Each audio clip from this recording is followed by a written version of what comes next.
Salut Lisa, merci de t'être proposée pour venir parler de ton expérience. Tu m'as dit que tu avais fait une prépa à Gobelin et Ouais. qu'ensuite tu t'es spécialisée en concept art en ce moment à l'école Bellecour. Donc, comment est-ce que t'es arrivé là-dedans? Qu'est-ce qui t'a fait dire que tu voulais aller vers l'animation? Et comment est-ce qu'ensuite tu t'es aiguillée? C'est un long chemin, mais en vrai, Ouais, je me suis spécialisée au fil du temps. J'ai d'abord fait un bac pro communication visuelle, donc c'est du graphisme et du dessin. En plus, ça me ok. sert encore aujourd'hui parce que c'est un bagage qui me sert pour présenter mon taf actuel, donc c'était plutôt cool. Et ensuite, j'ai voulu me diriger vers le cinéma d'animation. Mhm. Et du coup, j'ai fait la prépa à Gobelin, c'était il y a 2 ans, du coup, c'était trop bien, j'ai adoré. Mais je me suis rendu compte que animer, c'était pas mon grand kiff. J'adore regarder les process, je suis très curieuse de ça. Mais c'est pas ça qui me faisait trop triper. Du coup, j'avais un cours par contre qui s'appelait Création d'univers Mhm. avec un prof génial, c'était Clément Lefebvre. Il est illustrateur de livres jeunesse. Et en fait, c'était typiquement du concept art qu'on faisait, mais bon, ça avait un peu Ouais. un autre nom. Du coup, voilà, on avait un sujet, que je m'en souviens bien, c'était sur des monstres. Et Mhm. donc, il fallait qu'on crée des persos avec des termes, etc. Donc, on avait aussi déjà des termes un peu techniques à faire. Donc ça, c'est un exercice en prépa que tu as fait, c'est ça? Oui, en prépa, il me semble que c'était le deuxième, et ensuite après je l'ai un peu peaufiné pour pouvoir le présenter à Bellecour. Ok. Donc voilà, des posings un peu dynamiques. Moi j'étais partie sur un concept un peu enfantin en fait, avec bah, du coup c'est un personnage qui est constitué entièrement de laine. Mhm. Euh, bon après la texture c'était un peu dur à travailler, mais en plus c'était ma première année où je t'ai fait vraiment Photoshop avec une tablette graphique. Ouais. C'était très formateur. Donc là par exemple on peut voir le décor global. Donc chaque maison est attribuée à un monstre. Donc voilà, c'était un petit peu le topo. Ça, c'était un concept un peu fini pour illustrer et mettre en scène l'idée. Mhm. Un autre. Et voilà pour ça. Je l'ai d'ailleurs fait, bon ça c'était un petit plus, mais je l'ai fait en petite marionnette à côté. Alors, Trop ensuite, bien. je l'avais... ça, c'était vraiment pour le kiff, ça pour le coup. Après, j'avais enfin, photoshopé et mis pour mettre dans un papier, dans un document imprimé. Parce que à la fois j'ai montré mon book pour entrer à Bellecour et en plus j'avais plusieurs carnets pour montrer des projets. Lui en l'occurrence je l'avais fait à part pour montrer Mhm. que c'était un projet perso, enfin pas perso mais à côté quoi. Après je me suis rendu compte au final à la fin de la prépa que c'était le concept art qui me plaisait. Ouais. Et j'ai regardé un peu les écoles qui les faisaient, qui faisaient un bachelor concept art. Il n'y en a pas en vrai tant que ça en France. Il me Mhm. semble qu'elles sont toutes payantes, en tout cas à ma connaissance. Il y a Pivot qui est à Nantes, Bellecour à Lyon, du coup, une autre qui est sur Paris. Et après, il y a aussi des choses plus dans l'illustration, mais ça reste pareil. J'avais aussi postulé pour l'école à Isart, mais c'était Ouais. vraiment du game design. Enfin, c'était pour faire surtout du concept de jeu vidéo. Et moi, je veux que ce soit global, parce que je veux à la fois faire dans l'anime et faire Mhm. de l'illu. Enfin, pour moi, il faut que ce soit vaste. Et au final, bah, je me suis dirigée vers Bellecour. Et comment ça s'est passé l'entrée? J'ai eu un entretien Ouais. d'abord pour savoir si j'étais apte, entre guillemets, à pouvoir passer le concours. Il me semble que c'est la seule filière de l'école où on rentre sur concours, sinon c'est sur entretien. Et j'ai fait, du coup, après, j'ai passé le concours. C'était sur une journée. En vrai, je crois que j'ai un bon souvenir. Je me suis bien amusée en fait pendant le concours. On avait une épreuve, donc c'était bon signe. On avait une épreuve de QCM, de culture générale et aussi d'entertainment, donc jeux vidéo, cinéma d'animation, etc. Ouais. Ensuite, on avait une épreuve de dessin d'observation, donc nature morte. Une épreuve qui était celle-là pour le coup un peu cruciale, c'était faire une illu type concept. On avait une espèce de consigne avec des conditions de concept artiste. Comme ça, Mhm. ils avaient un peu comment jauger, comment nous on prenait les infos et comment on les remontait après. Et pour ceux qui venaient de l'extérieur, parce qu'il y a beaucoup de prépa aussi à Bellecour, il y en a beaucoup qui sont déjà issus de l'école. Et ceux qui viennent de l'extérieur, on avait aussi une épreuve de modèle vivant. Il me semble que c'est Ok. tout ce qu'il y a. Histoire de valider ce que eux auront déjà fait en prépa à l'école, C'est quoi. ça. Voilà, du coup, vu qu'ils les connaissaient et tout ça, ils ont déjà validé avant savoir s'ils avaient le niveau. Et c'est plus pour les gens qui venaient de l'extérieur où là, on avait une petite épreuve de modèle vivant. C'était sympa. Ok. Voilà. Et donc la prépa à Gobelin, comment ça se passe? C'est quel genre de choses que vous y faites? T'as montré une partie, mais en Ouais. gros c'est donc les prépas c'est souvent des mises à niveau sur le côté dessin et connaissances basiques. Donc qu'est-ce que tu as eu à faire là-bas en un an? Alors, à la fois, en fait, on nous a vraiment préparé, entre guillemets, à passer le concours Gobelin. C'était aussi D'accord. le gros objectif. Après, on a fait surtout de l'animation tradie. On avait des cours de technique d'animation. et aussi des cours de storyboard, etc. Mhm. Vraiment, et puis on a fait souvent des concours blancs, entre guillemets, où on nous mettait en condition. Bon, après, en fait, c'était aussi de l'ancien concours parce qu'il y a une réforme et tout. J'ai D'accord. vécu le dernier concours Gobelin, on était 600 dans un hangar. Moi, je l'ai passé pour le kiff parce que je voulais pas rentrer, de toute façon, j'avais pas encore le niveau. Mais on était 600 et puis on faisait les épreuves à l'ancienne et tout. Et Mhm. là, vu que ça a été réformé, il me semble qu'on passe par Tumblr et c'est une sélection beaucoup plus à distance en fait maintenant. Ah ouais? Il y a Ok. toujours un entretien et tout, mais je sais plus exactement, mais en tout cas, c'est plus le même concours qu'avant. Mais sinon, la prépa, voilà, on a vu un peu de tout. Et on a fait aussi des workshops super sympas où là, on animait. Il y avait beaucoup de TV Paint, mais seulement pour ce workshop-là, dans mes souvenirs. On a fait une minute d'animation en une semaine, par Ah groupe ouais. de 5. C'était intense. C'était très intense, mais c'était super sympa. Et puis, ça faisait un peu un portfolio aussi à faire. Mhm. Mais en fait, je me suis vite dirigée aussi vers le concept art parce que je me souviens que pour ce workshop-là, on s'était super bien réparti les tâches. Et en gros, par exemple, il y avait telle personne qui animait ce personnage, telle personne qui animait ce autre personnage, et moi je me suis retrouvée avec grand plaisir à faire les décors en fait. Ouais. Et je me suis rendu compte, bah ouais, animer les gars, moi je vous laisse faire, et moi je préfère largement faire les décors. Donc en fait, ça s'est juste concrétisé lors de ma prépa que c'était le concept art et pas l'anime quoi. Ouais. Donc ça, et comment tu l'expliquerais ça? Qu'est-ce qui te plaît le plus dans cette partie-là dans laquelle tu veux te spécialiser? Euh, c'est la partie réflexion aussi. En fait, le truc, c'est on doit être hyper curieux pour Mhm. le concept parce que les idées, elles viennent de nous. On a aussi beaucoup de références, je vous montrerai après par rapport au mood board et tout qu'on a. Ouais. Mais c'est surtout bah, on a un speech ou même parfois on n'en a pas, mais on crée tout de A à Z et c'est la source même d'un design qui va servir pour d'autres projets. Genre, je trouve ça trop trippant en fait de faire ça. Et puis, c'est surtout que c'est super vaste en fait le concept parce qu'après, on peut travailler dans l'illustration, dans le jeu vidéo, dans le cinéma d'animation, enfin, c'est hyper large. Et même si, bah, en soi, pour l'emploi, on va être des espèces d'intermittents du spectacle, mais en même temps, on va être beaucoup moins présent sur une prod que des animateurs parce qu'ils en ont Mhm. besoin plus longtemps. Ouais. Mais en soi, si on est polyvalent et qu'on peut proposer des services pour tous les médiums, en fait, je trouve ça trop top. Et bah là, ce qu'on voit en cours, c'est hyper varié. On fait du cara, on fait du décor, on fait de la compo. Donc, en fait, on n'a pas trop de quoi s'ennuyer, j'ai l'impression, et c'est ça que j'aime bien aussi.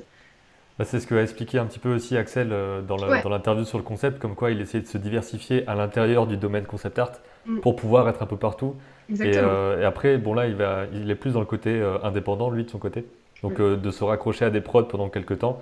Et c'est peut-être un truc qui est bien aussi d'être en indépendant, d'avoir peut-être plusieurs projets en même Mm, temps et mm. d'être là pendant un mois ou des choses un peu courtes comme ça, quoi. Mm. Exactement. Bah, l'idée, ce que j'aimerais bien faire après, c'est à la fois faire des trucs de mon côté en tant que freelance, j'aimerais bien faire de l'illustration par Mhm. exemple, mais voilà, en même temps, être très aux aguets sur les prods qu'on puisse faire et tout ça. Ouais. Et bah, c'est vrai qu'en fait, la plupart de nos profs, j'ai pas eu la chance d'avoir accès à ça, mais genre peut-être l'année prochaine, je sais pas. Mm. Mais c'est vrai que tous nos profs sont relativement jeunes et ils sont tous encore dans le monde du travail, c'est des intervenants en fait. Et c'est super cool parce qu'on voit aussi leur taf et pour qui ils travaillent, les projets sur lesquels ils ont travaillé. En fait, ça nous permet aussi de voir un peu plus clair. Enfin, après, l'emploi, il nous paraît toujours un petit peu flou parce qu'on déjà en temps normal, mais en plus là, quand c'est pas linéaire, en fait, ça sera Mhm. sur des périodes et tout ça. Mais c'est plus créer mon travail à côté, faire de la freelance et en même temps être engagé sur des prods. Bon, après, d'ici là, j'y suis pas encore, mais j'aimerais bien travailler comme ça et c'est vrai que c'est sympa d'avoir des choses variées, quoi. Et de ton côté, tu es vraiment dans l'aspect développement visuel et pas dans le côté technique qu'il y aura après, c'est vraiment développer les idées, les personnages, et ensuite quelqu'un va venir le côté plus technique de faire des turns et tout, ou c'est toi aussi qui le fais ça? Après, ça dépendra aussi des prods, mais c'est vrai qu'on a déjà fait des sujets, on devait faire des turns aussi. Enfin, faut qu'on sache le faire. Mhm. Après, ça dépendra des prods, en fait, donc ça dépend aussi des sujets. On est quand même dans la technique parce que, voilà, faut savoir bien représenter, mais Mhm. c'est pas forcément nous qui allons faire le layout normalement, en fait, quoi. Genre, je Ouais, pense que ouais. ce sera plus a posteriori, quand nous, on aura bien défini le design et qu'il sera validé soit on nous engage pour faire la suite, soit on nous engage pas. Donc, mais en soi, oui, on est censé bien le savoir le faire aussi. Ouais. Ouais. Oui, c'est l'intérêt de l'école, c'est d'avoir le Mm, maximum de possibilités pour ensuite se spécialiser éventuellement, parce que dans les prods, exactement. ça dépend lesquels, hein. C'est comme d'habitude, Mm, de ce que j'ai vu, les petites prods, tu peux avoir plus de tâches en fait. Alors que sur une exactement. grosse, tu vas être le spécialiste de l'éclairage de machin, et ça va être Exactement. plus, beaucoup plus niché quoi. Ouais. Ben, en fait, il y a aussi cette façon de fonctionner parce que c'est sur 3 ans. La première année, en fait, on revoit aussi les bases. On voit aussi bien le digital painting, parce que pour la plupart, Photoshop, on le connaît, mais si on veut vraiment bien l'approfondir, Mhm. on voit bien les bases. En deuxième année, on peaufine à fond ces bases, il faut qu'on les maîtrise bien, pour qu'ensuite, en troisième année, on soit super autonome pour faire aussi nos projets perso. Et là, on va faire des trucs hyper alléchés, où on va bien avancer sur nos projets perso, nos books, etc. Il va aussi Ouais. nous apprendre à démarcher pour trouver des stages, etc. Mais c'est vrai que là, par exemple, la deuxième année, j'y suis en plein dedans. On est dans le rush de fin décembre. On a plein de rendus, on voit plein de choses en même temps, c'est hyper dense, mais c'est pour que on sache avec ce sujet faire ça, ça, ça, ça, ça, et ensuite, on sait comment procéder, et après, on revoit. Là, la deuxième année est hyper intense en fait par rapport à Mhm. ça, mais c'est aussi très constructif en fait. Ouais, c'est clair. Donc, mm. Donc voilà, pour venir au taf, ça c'était le premier sujet, il me semble, de cas qu'on a fait l'année dernière. Et en fait, souvent, nos sujets c'est vraiment des sujets typiques de concept artiste, comme si on était en prod. Donc là, c'était faire un perso pour un MMO. Et Mhm. ensuite, designer les armes, son allure globale, euh, certaines attaques. Il faut vraiment pousser le concept au plus loin et que ce soit concret dans toutes les matières, en fait. Ouais. Mais du coup, c'est surtout ça l'idée. Voilà. Là, par exemple, typiquement, un turn qu'on avait à faire avec des posings, etc. Voilà, ça c'est aussi en Kara. Souvent, on a des styles aussi à faire. Souvent, on fait aussi du cartoon, mais soit c'est libre, soit au niveau de la DA, donc de la direction artistique, on va avoir du cartoon à faire, du semi-réaliste, du réaliste, etc. Et après, on nous donne aussi un peu des techniques qu'il faut pour arriver à ce rendu-là, quoi. Mhm. Pour être adaptable à différents styles Exactement. nécessaires, quoi. Ouais. Là aussi, pour répondre aussi à ta question visuelle, bah voilà, là c'était beaucoup plus technique. C'est un truc qui aurait pu être utilisé dans une prod plus poussée. Il fallait refaire des persos issus de films connus en fait, qui pouvaient clairement sortir du film. Donc là, c'était Bran et le secret de Kell, il me Mhm. semble. Ouais, Et voilà, ça se voit. c'était. C'est très marqué aussi comme style. Mais franchement, j'ai beaucoup aimé. Ce qui est bien aussi, c'est que quand on nous impose d'autres styles, et bah, c'est qu'on découvre des nouveaux process qu'on peut réutiliser pour notre propre style. Ouais. Typiquement, on a ça aussi cette année, on a une matière qui s'appelle style graphique et c'est aussi pour ça qu'on voit aussi, on se réfère à d'autres artistes sans les copier bien sûr et ça nous aide à créer d'autres choses. Donc là, c'était pareil, mais pour Zootopia. Mhm. Euh, hop. Et là, on a aussi on a eu l'année dernière, je sais pas si en deuxième semestre on l'aura cette année, mais des cours de model sheet. Que j'avais aussi en prépa d'ailleurs. Et au début, je fais oh non, ça va être encore de l'animation, mais non, pas du tout. C'est juste savoir faire des posings Ouais. dynamiques. Donc là, on devait créer le personnage et faire une espèce de mini-histoire autour. Donc là, j'imaginais une conversation euh, un peu osée au téléphone avec ce mec en question. Voilà, Mhm. j'ai mis un peu d'humour. Euh, et ça, par contre, c'est ce qu'on a fait en style graphique en fait cette année. Donc on a repris le style de Tadashi Masura et en gros, on devait faire au minimum trois personnages comme il faisait. Non pas pour le copier, mais pour comprendre ses process Ouais. et les réutiliser. Par exemple, moi, j'ai adoré la façon dont il mettait ses ombres. Par exemple, pour le poulpe en pas, juste des noirs intenses comme ça, je trouve ça hyper efficace et je me dis que plus tard, je pourrais le réutiliser. Donc, c'est vraiment ce Mhm. à quoi sert la matière. Et voilà, il fallait, enfin, la plupart du temps, quand on fait plusieurs séries de personnages, il faut qu'ils soient issus du même univers. Donc là, j'avais pris la Ouais. thématique de la cuisine et voilà. Par exemple, en deuxième année, on a aussi créature design. Et c'est super Mhm. sympa. On a une prof qui est passionnée par les animaux. Du coup, on a toujours plein d'infos. Et l'importance de la matière aussi, c'est de savoir faire des créatures qui soient tangibles, que ça fonctionne. Et du coup, on va avoir à la fois le squelette, l'anatomie et surtout faut étudier en fait les animaux qu'on prend en référence pour comprendre leur comportement et savoir ce dont ils ont Ouais. besoin par rapport au design. Donc là, on devait faire une créature solaire, c'était juste ça. C'était hyper libre en fait, donc je me suis inspirée de reptiles, de caméléons, etc. Donc ça, c'était le rendu final, on va dire. Mhm. Ensuite, tout ce qui est squelette, parce que enfin, en soi, le squelette nous fait comprendre à quoi ça ressemble dehors, donc c'est logique qu'on le fasse aussi. Là, c'était pour l'écorcher. Et ça, par exemple, c'est un travail que je suis en train de faire. On s'est inspiré d'un jeu vidéo, donc c'est Monster Hunter, et c'est faire un carnet d'explorateurs. En fait, on nous met en condition comme si on était dans le jeu et créer une créature par rapport à ce jeu, et ensuite le retranscrire. Donc là, il y a aussi un effort de mise en page à faire Ouais. qui est plutôt sympa à faire. Et puis voilà, il y a toujours aussi ce process où c'est important de montrer ce qui se passe à l'intérieur de l'animal et de la bête. Et à chaque fois, ce qu'on fait, c'est qu'on va se renseigner à fond. Il faut être très curieux en fait aussi là-dessus. C'est avoir le plus d'infos possible pour savoir qu'est-ce qu'il mange, qu'est-ce qu'il fait, comment il attaque, comment il se protège, parce que ça va se ressentir dans son physique en fait. En fait, on avait perspective l'année dernière et maintenant c'est environ, mais c'est un peu le même principe où on va construire des univers par rapport à une contrainte donnée. Ouais. Donc là, c'était un taf pareil. En fait, on a souvent des jeux vidéo en référence. On avait Divinity pour celui-ci. Euh, et en gros, on devait faire une auberge. C'était un sujet très très précis. Je Mhm. sais pas si les gens de ma classe s'en souviennent, d'ailleurs s'ils passent par là, bisous. Mais on était là, en fait, c'était un sujet, on avait mais, énormément de contraintes. Enfin, c'est pas des contraintes, c'était des trucs très précis. Ouais, C'était c'est pour un nous mettre cahier en des pression. charges. Ouais, ouais. Ouais, bah par exemple, donc là c'était un rendu en ISO. C'est pas mal ISO pour montrer un peu l'ensemble aussi de ce qu'on veut montrer d'une pièce, par exemple.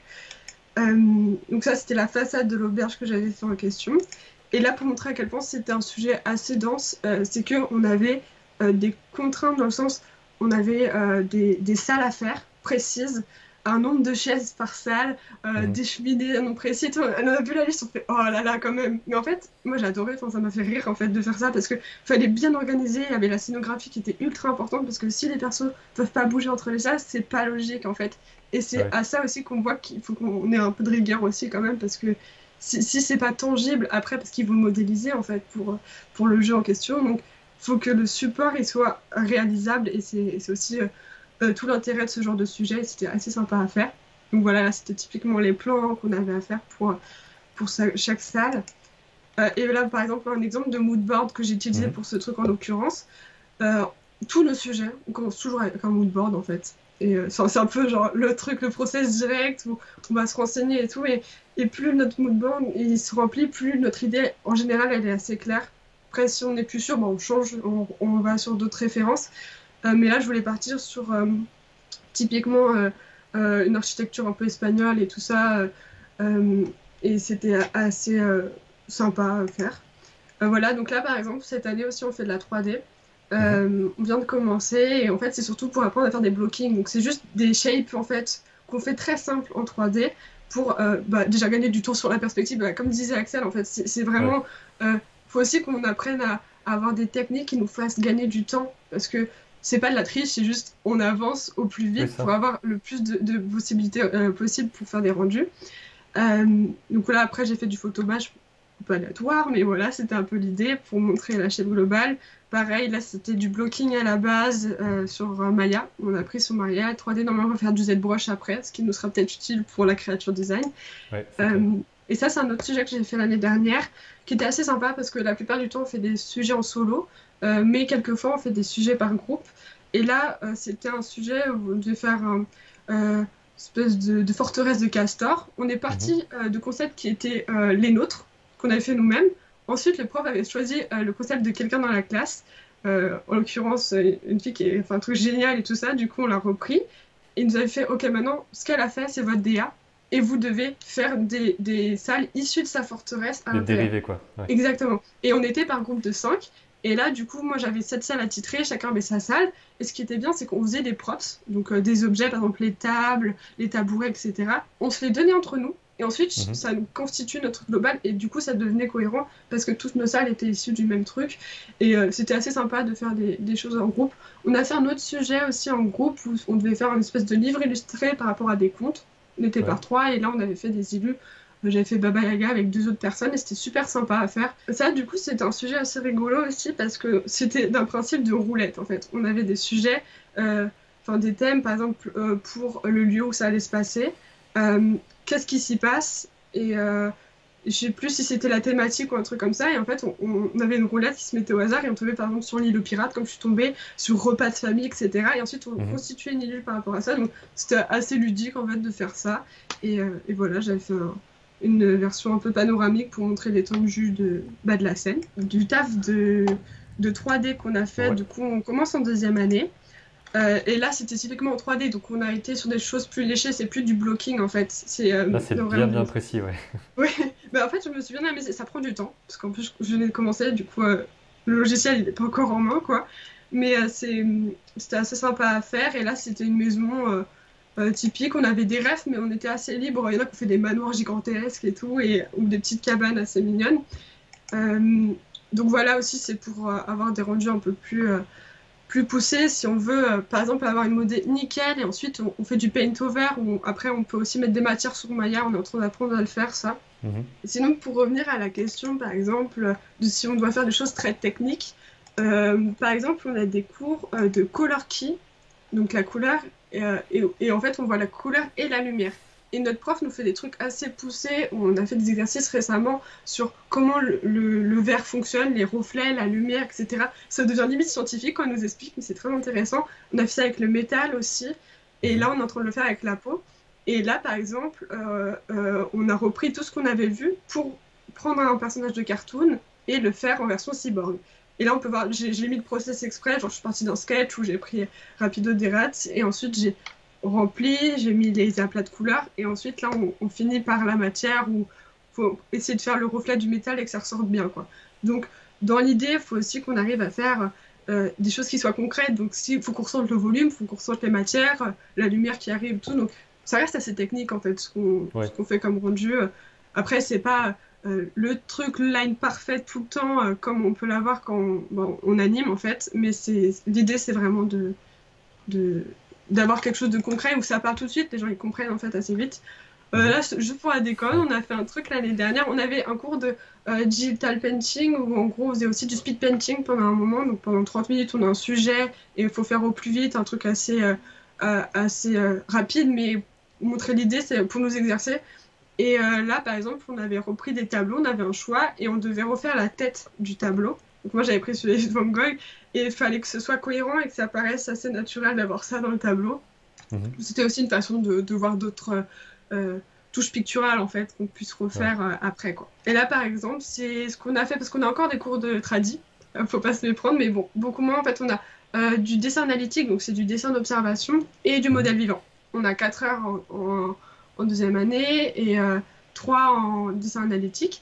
Et là, récemment, bah, du coup, on s'adapte aussi avec le confinement, mais on devait faire une planche naturaliste bah, d'animaux et de plantes. Donc là, j'avais Mhm. fait la méduse et ensuite les plantes.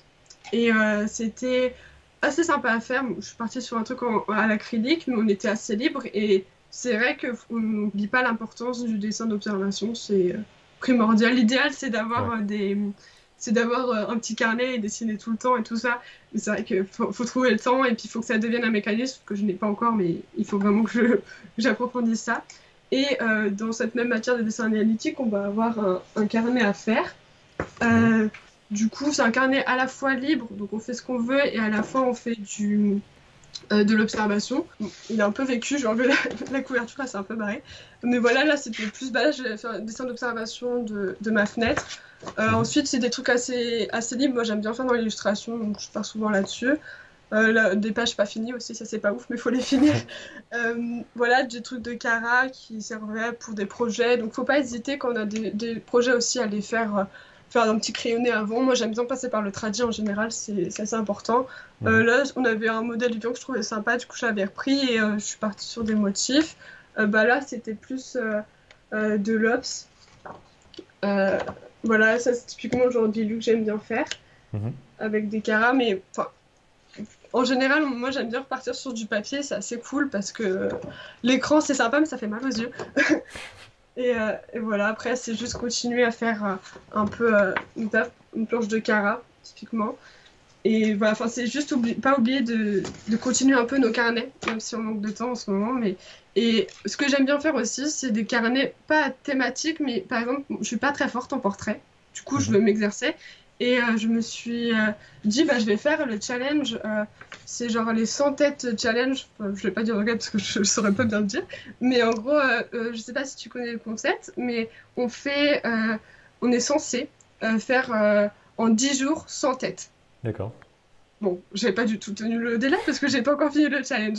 Mais enfin, après, moi, je préférais prendre le temps et je me faisais ma mise en page. Mais du coup, on a des portraits, on a un tableau sur Pinterest avec plein de références de portraits et on les refait et comme on veut. Donc, en général, j'aime bien faire une mise en page là-dessus après.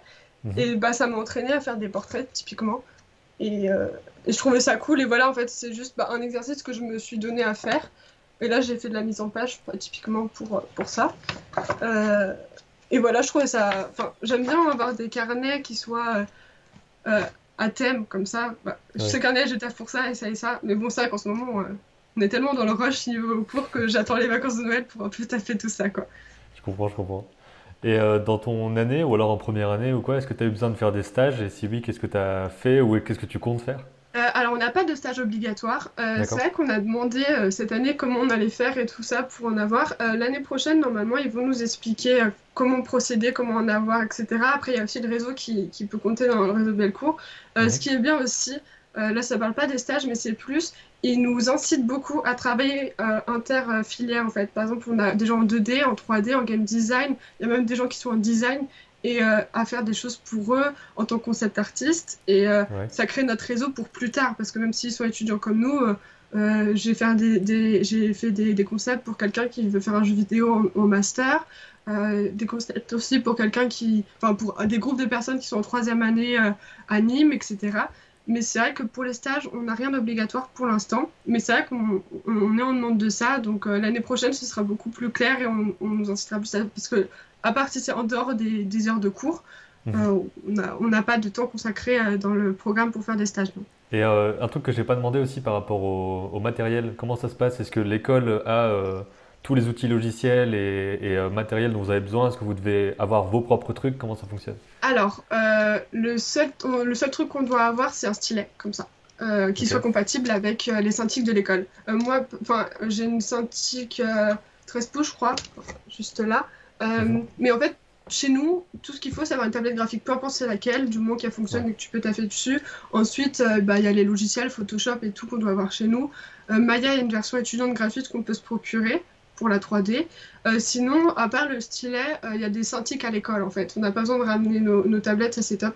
Parce que Ok. je devais ramener la mienne à Gobelin et puis j'avais le gros truc avec tous les câbles, je Ouais. devais ramener des multiprises et tout. Je pense que ça a changé, mais genre, bref. Elles sont très grandes à l'école. Donc, à part le stylet qu'on ramène, parce que vu qu'on est pratiquement tout le temps sur les Cintiq, on n'a pas d'autre chose à ramener. Après, quelques matériels pour faire du modèle vivant. Mhm. Et puis pour des analytiques, mais enfin c'est un carnet de croquis, des carnets A3, et puis en général, Ouais. si on a fait des études avant dans l'art, on a la plupart des trucs, on les a déjà, quoi. Il y a un apprentissage aussi vraiment technique de on Oui. va apprendre ZBrush, on va apprendre Photoshop et vous allez faire ça comme ça, comme ça. Il y a vraiment ce truc-là, quoi. Et à la fois oui, et à la fois, on nous l'a dit assez récemment parce que ils veulent pas qu'on soit des espèces de robots qui sortent de l'école où on fait tous le même process. Ouais. Ils nous dit, genre, on peut vous montrer des techniques, c'est l'idée, vraiment, mais on va pas vous donner c'est comme ça qu'il faut faire et c'est pas Mhm. autrement parce que c'est Ouais. vraiment pas ce qu'ils veulent, c'est que on ait tous notre patte de trucs en sortant de l'école, qu'on puisse se différencier parce que même pour nous en fait, si on fait tous la même chose, ce sera pas pertinent et pour trouver du taf, ce sera pas utile non plus parce que si des gens viennent nous contacter, c'est aussi pour ce qu'on fait en fait. Mhm. Et mais oui, sinon on apprend quand même le logiciel, Photoshop, j'ai appris plein de choses, on apprend des tips, des choses comme ça, mais on n'apprend pas une seule manière de faire pour faire comme ça, c'est la règle et tout ça. Non, non. Ouais, ils sont Ouais. pas du tout dans cette optique-là, quoi. Je sais pas comment dire ça. Ça a plus de légitimité dans le sens Ouais, je valorisant, sors ouais. des gobelins, voilà ma démo. Il y a ce côté, ok, je connais les gobelins, c'est incroyable, machin. Mm, mm. Mais pour toutes les autres écoles qui sont peut-être moins reconnues, c'est ton CV visuel en fait qui va faire le taf, quoi. Exactement, ouais, ouais. Parce que oui, il y a une certaine reconnaissance et tout ça. Bah, quand je disais que j'étais au Gobelin, les gens, j'étais, ouais, ouais, je suis en Ouais. prépa, calmez-vous. Enfin, c'était génial. Et puis, c'est vrai que sur le moment, j'ai même pas osé postuler quand j'étais en fin de lycée. C'est mon père qui m'a poussé à le faire. Il m'a Mhm. dit, ah, mais tante, on sait jamais, vas-y, on fait le concours et tout. Et j'y croyais pas. En fait, j'ai été sur la liste d'attente, j'étais, je crois, genre troisième sur la liste d'attente. Donc je me suis dit, c'est mort, je vais pas être prise parce que qui va se désister? Mais en fait, il y a plein de gens qui ont postulé qui étaient loin, en fait, qui étaient aux quatre endroits de la France. Et en fait, bah, il y en a plein qui se sont désistés, en fait. Je pense que la Ok. moitié de la liste d'attente est passée. Et bah, je regrette pas parce que ça, c'était genre. Franchement, je pense que c'était une des meilleures années scolaires de ma vie. Ouais. Pourtant, j'ai eu que des bonnes années, mais celle-là était tellement formatrice. Après, il y a un truc qui a été important, c'est changer de rythme de travail. Le rythme Ouais. de travail que j'avais au lycée n'a rien à voir avec celui que j'ai eu en prépa. Et en même temps, ça m'a appris beaucoup de choses au niveau de l'organisation d'être en prépa. Et maintenant, je me sens moins débordée dans mon bachelor, même si on a beaucoup de rendus, on a une charge de travail qui est assez conséquente. Mais j'arrive à beaucoup mieux m'organiser. Et si j'avais pas fait la prépa, je pense que j'aurais beaucoup plus galéré que ça en première année, quoi. C'est sûr et certain. Mais oui, Ouais. j'ai fait quelques nuits blanches en prépa, ça me servait de leçon, quoi. Et j'arrivais un peu mieux à m'organiser, quoi. Après, ça dépend aussi des gens, on ne travaille pas tous à la même vitesse aussi. Donc, c'est vrai qu'il y en a qui sont Ouais. très efficaces très vite. Donc, Donc ça veut dire par exemple si tu as un travail, je sais pas du tout quelles sont les contraintes de temps, mais imaginons que tu as un travail qui doit être fait en une semaine. Comment est-ce que tu divises ça? Est-ce que tu te dis il y a un jour de recherche, 2 jours de production? Enfin, comment est-ce que tu fais ça? bah, les recherches, tu le commences tout de suite. En général, quand tu as le sujet, tu sais quelle direction prendre. Tu continues à faire des recherches parce on en fait jusqu'au bout, en fait, des recherches de rêves et tout, d'objets, à quoi ça ressemble, ça. Et ensuite, bah, on peaufine au plus vite, mais on est vite arrivé au cours de la semaine d'après et on fait ah non, c'est fou, genre. Et parce qu'on a aussi tellement d'autres matières, on a toujours des Ouais. matières en parallèle, mais je fais la recherche. Si j'ai ma direction, c'est bien. Je peux avancer sur d'autres projets. Je continue ensuite comme je peux d'ici au prochain jour. Et en général, c'est vrai qu'on les peaufine quelques jours avant le rendu, quoi. Mais Ok. Un truc qui peut aider aussi dans n'importe quel type de projet, c'est de décomposer en petites tâches mm, d'avoir une petite récompense, on va dire, à chaque petite tâche faite. et Je ouais. sais que par exemple là sur un clip qu'on est en train de faire, on a divisé par plan. Donc on a une liste des plans, une liste des décors à faire. Et dès qu'on l'a fait, ben, on coche le truc. Et C'est vrai que c'est très le fait de satisfaisant. cocher ça, c'est de se dire on a fini un truc Ouais, chaque jour et tout. C'est important exactement. de Mm. décomposer comme ça, je pense. C'est vrai parce que je trouve ça hyper satisfaisant de cocher sur une to-do list ce qu'on a fait. Et oui, par exemple, pour des projets conséquents comme le truc d'Enviro, là où on avait les plans et c'était très précis, je me suis dit, bah là, tu fais les plans parce que les plans me servaient à comprendre le design aussi. Après, faut être Ouais. cohérent en fait parce que si on ne sait pas à quoi ça ressemble à l'intérieur, bah, en fait, si on commence par l'extérieur, parfois ce sera plus cohérent avec ce qui se passe à l'intérieur et il faut que ça le soit. Et ensuite, je me suis dit, ensuite, je vais faire le blocking en 3D pour faire mes vues d'intérieur. Et c'est petit à petit, ensuite, on fait des finitions, on fait la présentation aussi, parce que faut pas qu'on néglige la façon de présenter notre travail, parce que ça le valorise en général. Ouais. Et ça aussi, on l'apprend et on le réapprendra aussi en troisième année. Moi, je dirais que par rapport à l'école et au côté multiprojet, c'est là qui, comme tu dis, que c'est là qu'on peut apprendre le plus à s'organiser parce qu'on aura rarement, voire jamais, autant de projets en même temps Ouais, après, en fait. On n'aura jamais 10 projets en même temps dans le monde pro, oui. à part si vraiment on gère mal et qu'on a des clients de partout et que c'est la Mm, merde. mm. Mais normalement, non, quoi. Donc Ouais, c'est un peu exactement. le test de stress et du maximum qu'on va devoir Exactement, optimiser, ouais. à mon avis. Ouais. Mais c'est vrai, mais parce que là, c'est pas nos années de sacrifice, parce que je trouve ça un petit peu dur, mais c'est là, on c'est dense parce que c'est l'apprentissage au maximum, quoi. Genre, et puis, bah, on enchaîne les exercices. Parfois, on est un peu frustré de se dire, bah, on peut pas le pousser au bout et qu'on a envie de le finir bien.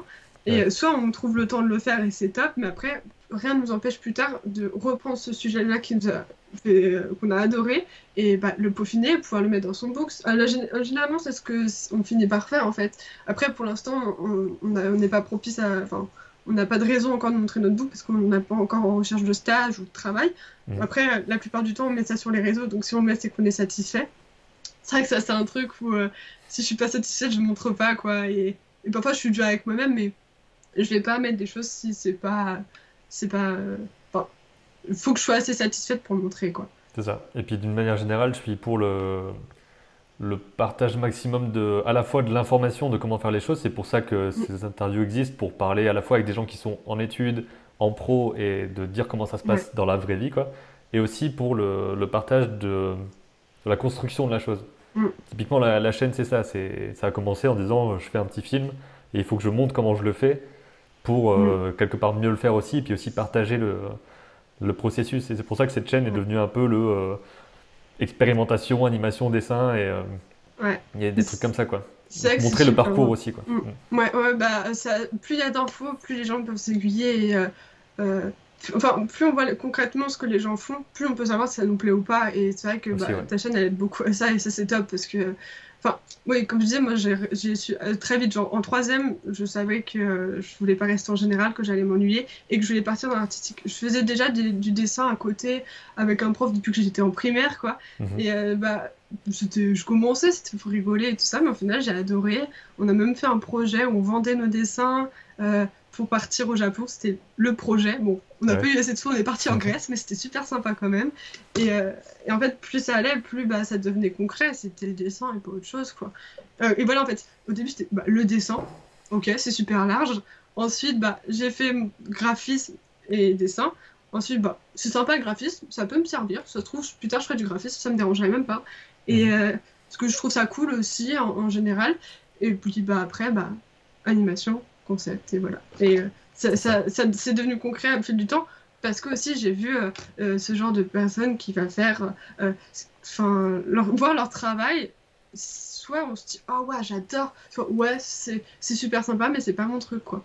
Et Mhm. quand on n'a pas l'occasion de l'exercer, bah au moins on voit et on arrive déjà à jauger si on veut faire ça ou pas quoi.